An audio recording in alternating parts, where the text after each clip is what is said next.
Your signature is your most valuable property.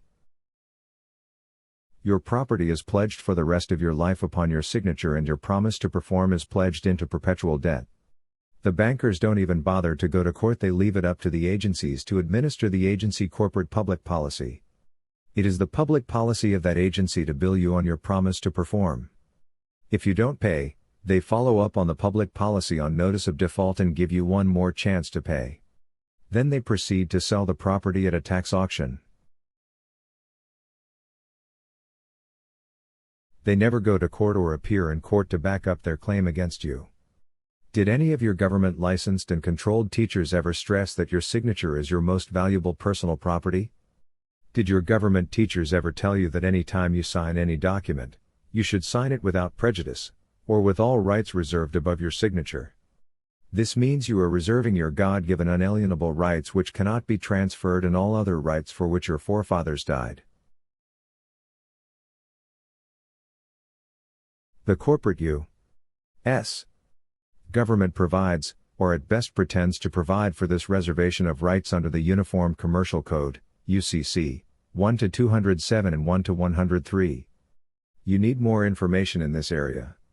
It is not in the best interest of the United States corporate public schools to teach you about their bankruptcy proceedings and how they have set the snare to compel you into paying their debt. The corporate public schools are strictly designed for their corporate citizens/subjects. That is, the corporate U.S. public school citizens. Notice all the emphases on being a good citizen. Basically all their teachers and their students are trained to produce labor and material in exchange for valueless green paper called money. It is not money, it functions as money. Lawful money must be backed by something of value. Bankers take your labor, services, and material, homes, cars, farms, etc., in exchange for their valueless corporate paper. This paper is backed only by the full faith and confidence of the United States government, the mother corporation. I do not have faith or confidence in the U.S. Bankrupt corporate government administrators. WHO have perverted their constitutional charter, enslaving the sovereign American people into their bankruptcy obligations. Their fraudulent money laundering process promotes your payment on the corporate government's bankruptcy debt. This debt is mathematically impossible to pay off.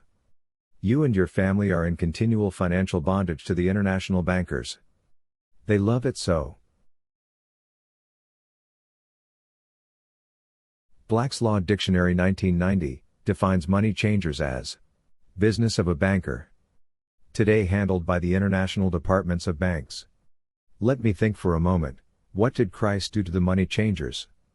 Oh, yes, he severely interfered with their activity. 3 days later he was crucified. Lincoln was killed for interfering with the money changers. Kennedy was slaughtered for interfering with the money changers. Let's return to the subject of your property, and the tax sale for not paying property taxes.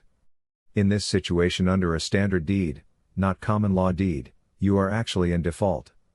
Not because you understand the default or you like being in default, you just are in default of the tax payment. So they put your property up for sale.